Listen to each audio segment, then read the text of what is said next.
Well, hello, ladies and gentlemen. This is Mark Thielen once again with Meet the Musicians of the Imperial Symphony Orchestra.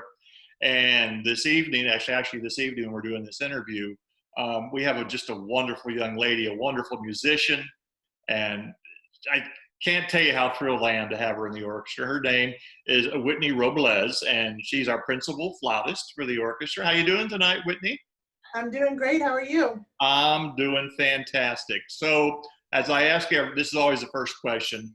How have you been dealing with all the chaos that we've been going through with the virus? Your family doing okay? We're doing well and just taking it stage by stage, figuring out what our kids can do, activities they can stay to themselves with, and how much outside time we can have and still distance with others. Right, and they had their outside time? Oh yeah. We've gotten the bikes ready and have gone biking around the neighborhood and just had some really great times outside. Yeah, a lot of people have actually told me, teachers, that they said, well, it's actually given me a chance to actually be with my family a little bit more because they're at home. They have no place to be but with your family. So that's a good thing. Now, how many children you have? I have 3. Ages? So our oldest just turned 11, he's Jordan, and our second one, Asher, is 7, and our third, Elise, is 3. Okay, well, excellent. So now you homeschool your children, is that correct? That is. So I want to approach the angle of how different was it for you? I think we were talking beforehand about some Zoom meetings. So you're used to teaching your kids. So maybe it wasn't that big of a change for you. Yeah, I actually didn't expect to feel any change because we were already homeschooling. What I actually found is that we were very social as homeschoolers. We're part of classical conversations. We were in class once a week, and we had co-ops going on. We were running a homeschool band for our kids, and we were doing all these classes that I didn't realize they would all get canceled all at once. And we were actually homeschooling, which was a little bit out of the norm, and it took me off guard. And we had to adjust to that and learn how to take some of our classes online with Zoom and help our kids adjust to not seeing their friends except over Zoom and things like that. Right. Now, so your 2 oldest ones, they play instruments? They do. So this year, they just picked up instruments, and our oldest one picked clarinet, and he just took off with it over the last summer, and I tried to help him with it. I mistaught him a saxophone embouchure on the clarinet, not realizing it was different. So I have been humbled by the clarinetist. I'm sorry, guys. I talked to them in between rehearsals, just asking them, what do I do with him? This is different than the saxophone I played. And then our second child, he decided to pick up trumpet. It actually wasn't his first choice. His first choice was violin, but we were joining a homeschool band, and violin did not go that. And so my husband is a trumpeter, and Trumpet player. So, we had a pocket trumpet in the closet that was not being used, and I told him, I said, listen, we just bought you the violin, and there's not a group for you. And he said, I want to be with the kids. Right. So we got out the pocket trumpet and said, you can take this. And he actually has come a long way, and of course got private lessons by my husband whenever he needed. And he just really, really got good even at 7 years old, which was really surprising to us. Wonderful.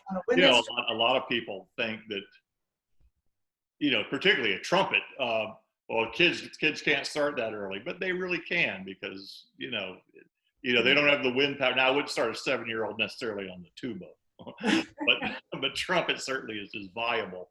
Now, you talk about your husband, and that for those of you listening to this interview, Stephen, he's multi-talented.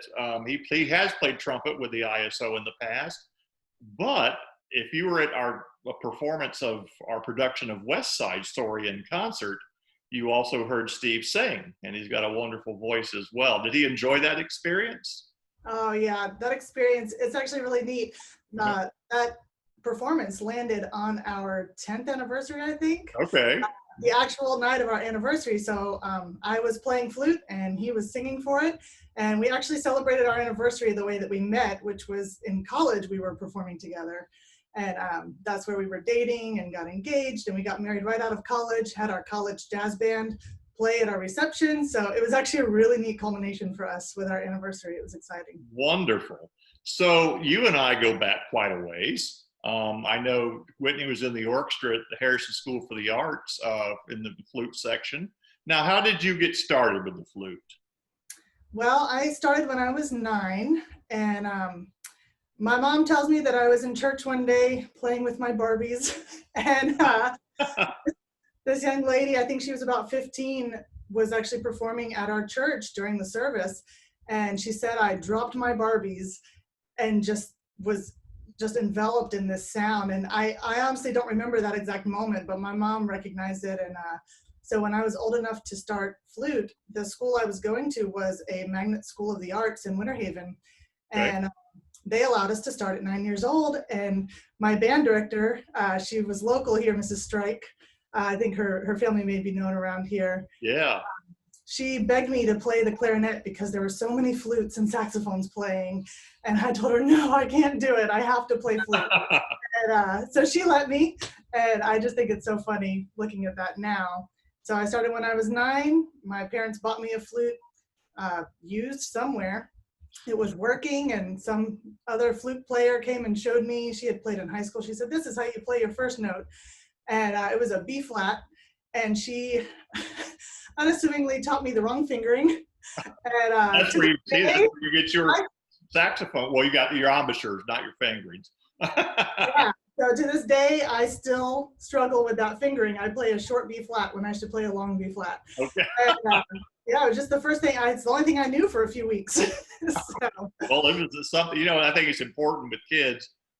The number one thing is they love the instrument like you did. And then that kind of inspires them to work hard. If you're fighting against that, then you can forget it. They're not going to go anywhere. So, but once they get going, and this is a kind of a cry out for those of you listening at home or wherever, that, your kids need to practice. And I guarantee you, the better they get, the more they want to play their instrument. And so we want to emphasize that to maybe some parents watching. I don't know how many parents have come to me over the years. Why did I stop those piano lessons for my kid? Did you ever have piano lessons as well, or? I did. I had a very hard British teacher. And I was 8 years old, and after 3 months, my parents let me quit because I cried every time I went. He was about 85 years old and wore stiletto heels. And Okay. If I didn't play strong enough, she would come play on top of my hands. And she taught me so much in that 3 months. It actually carried me through college theory. It was amazing. I wish I had continued. Right. So where'd you go to college? So after Harrison, I went to Southeastern University here in Lakeland and studied music performance there. Good. And who was your teacher, flute teacher there? You remember? So I started out with Barbara Jacobson. She was just a fixture in this community. Right. And after her, we went through several different flute teachers. I got a lot of really neat experiences from all of them. And my final one I had was just a wonderful performer, Lisa Jacklish. She's in New York now and teaching up there. And so I just had such a broad spectrum of great teachers to great performers and got to glean from them. Did you ever do that at flute? I used to call it flute boot camp at Florida Southern. Did you ever do that? I did. I went to that, and one year I was a student helper there too. I remember, we did the string camp there for several years concurrently with the flute camp, and you guys were nuts, man. Like flute aerobics at 7 a.m. and, playing until midnight. You guys were just busy, I tell you. Yeah, that was Barbara. I mean, she was ruthless with that kind of stuff. But she produced a lot of good students. I know that over the years. So anyway, so what are your plans for the summer? You have any special things planned for the summer? Well, we're finishing up our curriculum with our kids for homeschooling, and I do teacher training every summer to teach my own kids better. Right. And just preparing myself with my instrument. I actually sent it off for repairs a little while ago to have it nice and pristine for our next concert. Right. And yeah, just practicing through some technique, brushing up on that, getting ready for a new season. Right. Well, good. Well, hopefully we'll have a season, with all this stuff going around. And so, well, Whitney, you mean so much to the orchestra. It's a thrill to have you there, like I said, and we can always count on your wonderful playing, even with a sketchy B flat fingering. I'll have to keep that in mind when I pick music out, that we don't have too many B flats for the flute section. And I know you're deep into your faith, which is a wonderful thing, and I'm sure that has helped you guys, not only with the virus and with all the other crazy stuff going on in our country. So you have your faith, and you look to that, I'm sure, for guidance and strength, and that's a great thing. We appreciate that. Yes, I do. Thank you. Okay, so we'll look forward to your performance after this interview, and you have a great night. And I'm glad we finally got on this Zoom meeting correctly. So I'm old, so you have to. Zoom is big time for me. So anyway. Okay, Whitney, have a great night, and thank you once again. Thank you. All right, bye-bye. Bye.